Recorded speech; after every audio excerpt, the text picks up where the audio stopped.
ये एस जयशंकर हैं, भारत के विदेश मंत्री।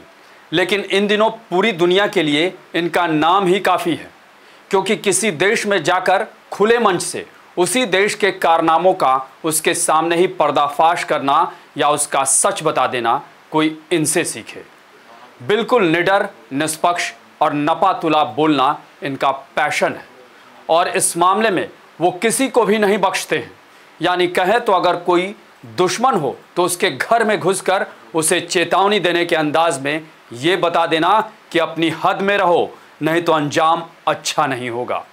जी हाँ, विदेश मंत्री एस जयशंकर ने पाकिस्तान के इस्लामाबाद में हुए संघाई सहयोग संगठन यानी एससीओ की बैठक के दौरान पाकिस्तान और चीन को जिस तरह खरी खरी सुनाई वो काबिले गौर है। इससे पहले भी वो तमाम मंचों से चीन और पाकिस्तान को घेरते आए हैं। नमस्कार, मैं अभय राय। जैसा कि एससीओ शिखर सम्मेलन संपन्न हो चुका है और विदेश मंत्री एस जयशंकर वापस स्वदेश लौट चुके हैं, लेकिन इस्लामाबाद में उन्होंने जो कहा उसकी चर्चा पूरी दुनिया में हो रही है। उन्होंने पाकिस्तान और चीनी नेताओं की मौजूदगी में आतंकवाद, अलगाववाद और कट्टरवाद को लेकर जो कहा है, पूरी दुनिया उसे बहुत ध्यान से सुन रही है।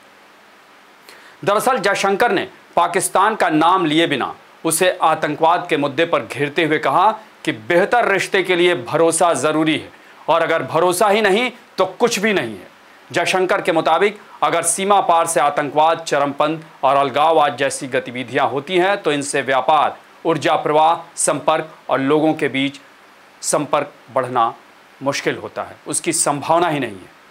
यही नहीं, चीन का भी नाम लिए बगैर जयशंकर ने कह दिया कि एससीओ के सदस्य देशों का सहयोग परस्पर सम्मान और संप्रभु समानता पर आधारित होना चाहिए और इसके लिए जरूरी है कि सभी देश क्षेत्रीय अखंडता और संप्रभुता को मान्यता दें। जयशंकर ने कहा कि वास्तविक साझेदारी का निर्माण होना चाहिए, न कि कोई देश एक पक्षीय एजेंडे को आगे बढ़ाए। जयशंकर का इशारा कहीं न कहीं सीपीईसी यानी चीन पाकिस्तान इकोनॉमिक कॉरिडोर की ओर भी था। जयशंकर ने यह भी कहा कि अगर हम दुनिया की स्पेसिफिक प्रथाओं, परंपराओं को ही आगे बढ़ाएंगे, खासकर व्यापार और व्यापारिक मार्गों के लिए, तो एससीओ की प्रगति नहीं हो पाएगी।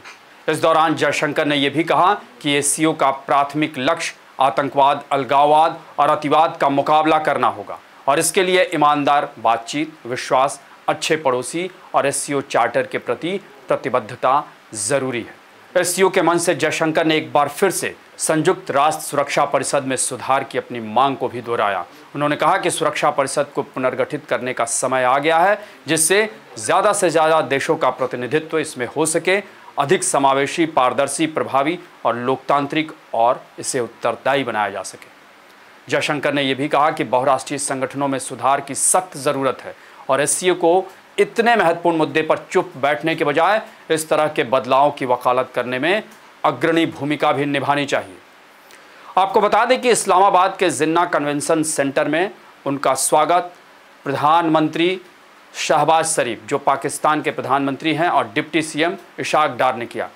आपको ये भी बताना ज़रूरी है कि जयशंकर के पाकिस्तान दौरे को, हालांकि ये दौरा कोई द्विपक्षीय वार्ता के लिए नहीं था, एससीओ की बैठक के लिए था, लेकिन पाकिस्तान की ओर से जो सरगर्मी या जिसे कह सकते हैं गर्मजोशी दिखाई गई जयशंकर के प्रति, वो काफ़ी अहम है और पूरी दुनिया इसे एक मौके की तरह देख रही है कि आगे पाकिस्तान और भारत में संबंध सुधर सकते हैं। हालांकि जयशंकर और प्रधानमंत्री मोदी साफ कर चुके हैं कि आतंकवाद और बातचीत एक साथ नहीं चल सकता।